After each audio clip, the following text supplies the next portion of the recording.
warahmatullahi wabarakatuh. Perkenalkan, nama saya Nur Ad-Duha. Saya mahasiswa Universitas Riau, Fakultas Keguruan dan Ilmu Pendidikan, Program Studi Pendidikan Fisika kelas 1B dengan NIM 2105110971. Pada video kali ini, saya akan membuat sebuah eksperimen mengenai bidang miring yang bertujuan untuk menentukan koefisien gesekan pada suatu permukaan benda. Video ini saya buat untuk memenuhi tugas ujian akhir semester eksperimen fisika dasar 1 dengan dosen pengampu Bu Naila Fauza MPD dan Bu Dina Syaflita SPD MPD.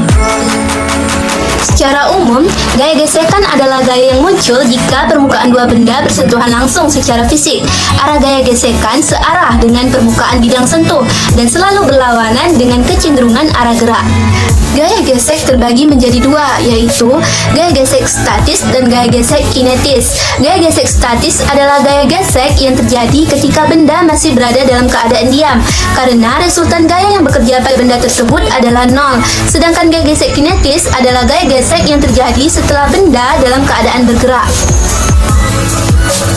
Jika sebuah benda ditarik di atas suatu permukaan datar, sebagaimana yang ditunjukkan oleh gambar berikut,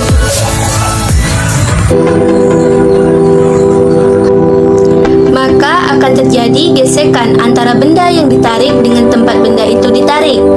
Gaya yang melawan gaya tarik ini disebut gaya gesekan. Gaya gesekan antara bidang datar dengan balok A dapat ditentukan menurut gambar tersebut. Jika besar beban secara berangsur-angsur ditambah, maka pada suatu saat balok A akan bergerak. Hal ini berarti gaya gesekan mencapai harga limit atau batas. Pada kondisi ini juga dapat gaya reaksi normal yang dikerjakan pada balok, yaitu N, yang sama besar dan berlawanan arahnya dengan gaya berat atau W, sehingga besar koefisien gesekan statis dapat ditentukan menurut persamaan, yaitu gaya gesekan per gaya normal sama dengan koefisien gesekan statis. Untuk menentukan koefisien gesekan pada bidang miring dapat dilakukan seperti gambar berikut. Koefisien gesekan pada bidang miring yang sudut kemiringannya alfa memenuhi koefisien gesekan statis sama dengan tangan alfa. Selanjutnya, untuk penentuan koefisien gesekan kinetis, maka beban yang masanya berangsur-angsur ditambah dan balok A didorong sedikit untuk mengatasi koefisien gesekan statis. Bila balok A terus bergerak dengan kecepatan konstan, maka gaya berat beban sama dengan gaya gesekan kinetis. Koefisien gesek adalah gaya-gaya yang bekerja pada suatu permukaan yang halus maupun kasar sehingga meninggalkan suatu pergesekan.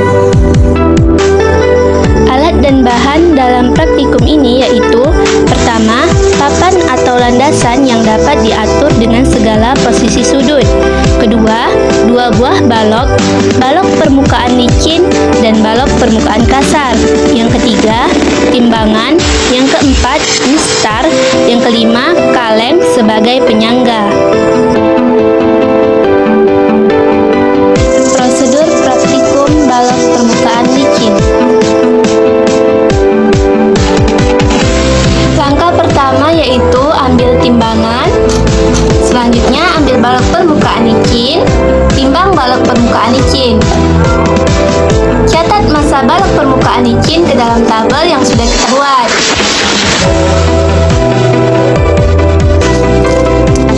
Langkah kedua yaitu ambil papan atau landasan. Ambil balok permukaan licin dan balok permukaan licin diletakkan di atas papan atau landasan. Selanjutnya, ukur dari ujung balok permukaan licin sampai ujung papan atau landasan sebagai nilai R atau bidang miring.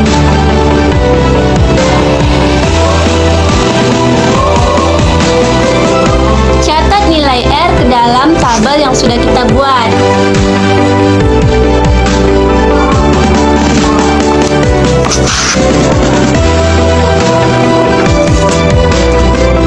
Langkah yang ketiga yaitu luncurkan balok permukaan licin secara perlahan-lahan.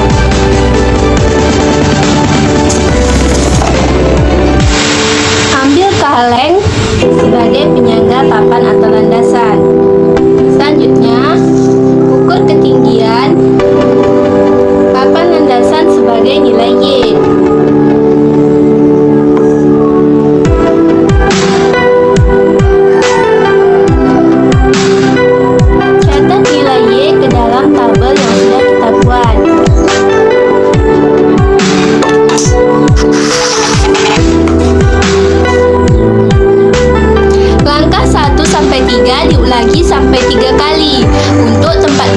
yang berbeda dan catat hasilnya ke dalam tabel yang sudah kita buat.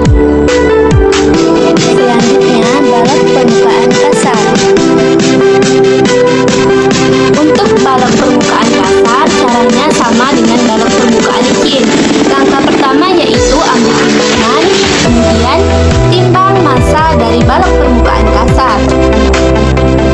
Catat massa balok permukaan kasar ke dalam tabel yang sudah kita buat.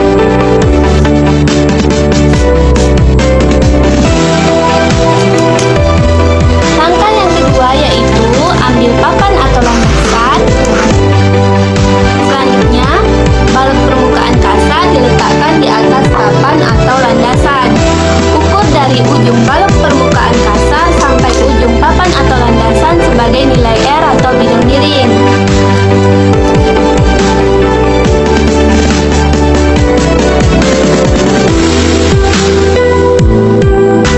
Catat nilai R ke dalam tabel yang sudah kita buat.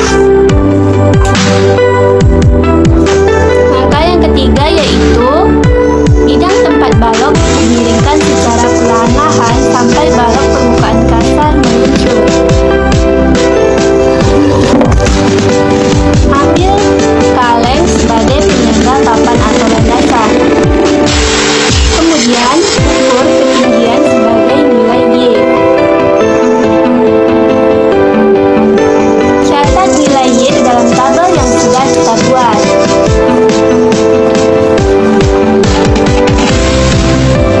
Ulangi langkah 1 sampai 3 sampai 3 kali untuk tempat balok yang berbeda dan catat hasilnya ke dalam tabel yang sudah kita buat. Setelah melakukan eksperimen, maka dapatlah nilai R dan Y untuk percobaan 1, 2, 3, dan 4 pada balok permukaan licin. Berikut nilai R, Y, serta massa balok permukaan licin untuk percobaan 1, 2, 3, dan 4.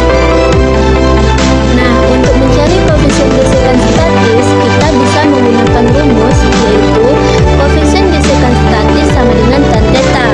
Untuk mencari tan theta itu sendiri, dapat kita ketahui eksperimen kita ini terhadap bidang miring. Maka tan theta dapat kita cari dengan menggunakan rumus yaitu depan per samping. Nah, sebelumnya kita sudah mengetahui nilai R dan Y.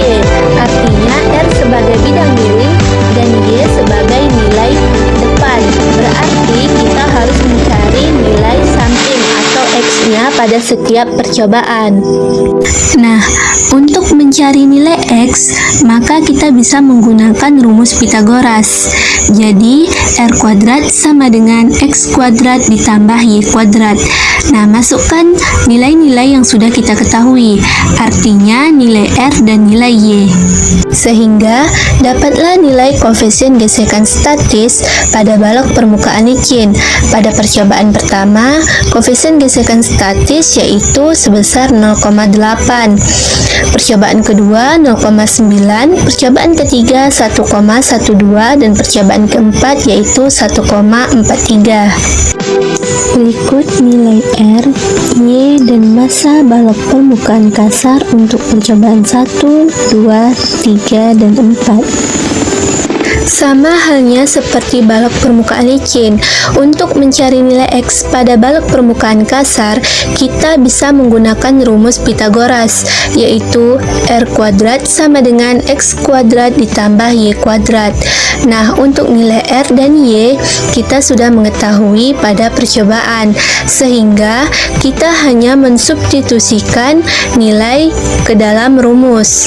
Sehingga dapatlah nilai koefisien gesekan statis pada balok permukaan kasar percobaan pertama yaitu sebesar 1, percobaan kedua yaitu 1,05, percobaan ketiga yaitu 1,14, dan percobaan keempat yaitu 1,42. Nah, setelah melakukan eksperimen, dapat disimpulkan bahwa besar kecilnya gaya gesek sangat dipengaruhi oleh permukaan benda yang bergesekan, baik permukaan kasar maupun permukaan licin. Semakin licin permukaan, maka gaya geseknya semakin kecil, dan begitu pula dengan permukaan yang kasar. Semakin kasar permukaan, maka gaya gesek yang ditimbulkan akan semakin besar.